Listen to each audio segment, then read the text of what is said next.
ہماری ایک بنیادی بحث یہ ہے کہ ہمیں اضطرار کی کیفیت میں حجت خدا تک پہنچنا چاہیے، لیکن سوال یہ ہے کہ اضطرار کس کے لیے؟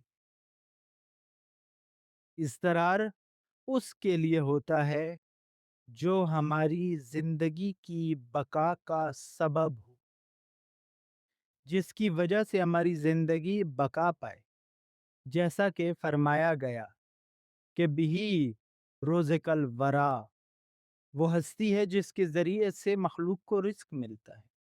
ہماری روزی، ہمارا نان، ہمارا آب، یہ آب و دانہ، یہ زندگی، یہ سانسیں، یہ سب کچھ امام زمان کے وسیلے سے ہمیں امام ہمارے اور خدا کے درمیان وہ واسطہ فیض ہے جو فیض الہی کو ہم تک پہنچاتے ہیں۔ امام باب اللہ ہیں، امام سبیل اللہ ہیں، امام صراط اللہ ہیں، امام وجہ اللہ ہیں، امام ہی عین اللہ ہیں، اور امام ہی وہ واسطہ ہیں جو مخلوق کو خالق سے جوڑتا ہے۔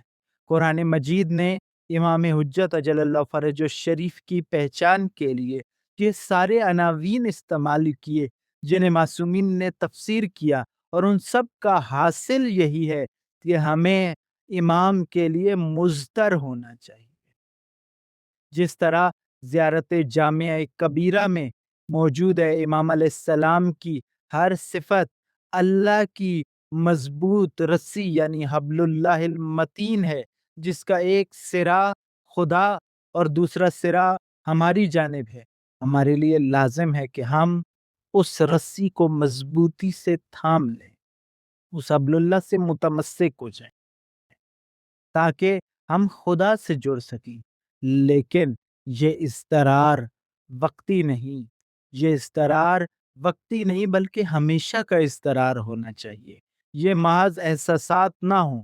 قرآن مجید کہتا ہے کہ کون ہے جو بے قراری کی کیفیت میں فریاد کرے، کہ خدا بے قراری کی کیفیت میں فریاد کرنے والوں کی فریاد کو سنتا اور ان کی تکلیف کو دور کر دیتا ہے۔ امن یجیب المضطر اذا دعا ویکشف السوء، اگر ہمیں واقعی اپنی خرابی، اپنے بگاڑ، اپنے زخموں کا احساس ہے اور احساس ہو جائے، اور ہم دل سے خدا کی جانب پلٹ کر ان کا مداوع چاہیں تو کام بن سکتا ہے، لیکن پلٹنے کی اسی کیفیت کا نام اضطرار ہے۔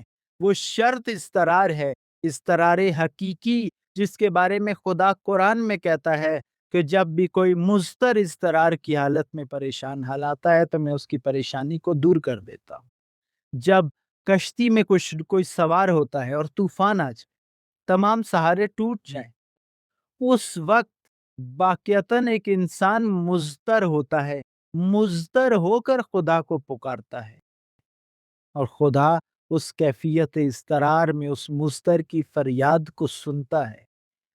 لیکن خدا کا شکوہ یہی ہے کہ جب وہ کشتی خشکی پر آتی ہے، یہ شخص خشکی پر قدم رکھتا ہے، تو پھر خدا کو بھول جاتا ہے، پھر خدا سے اس کا تعلق واجبی اور رسمی ہو جاتا ہے، رسوماتی ہو جاتا ہے۔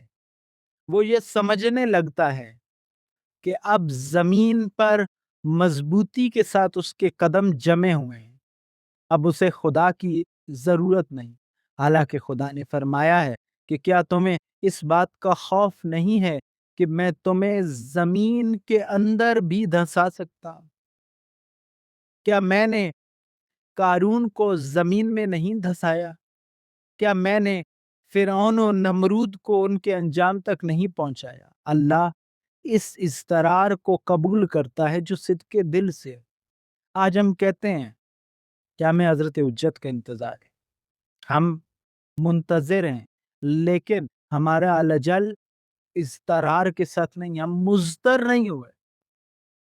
مضطر وہ انسان ہوتا ہے کہ اگر سمندر ہو اور سمندر میں کشتی ٹوٹنے لگے اور وہ اس پر نجات کے لیے جو طلب ہوتی ہے، اس کیفیت کا نام اضطرار ہے۔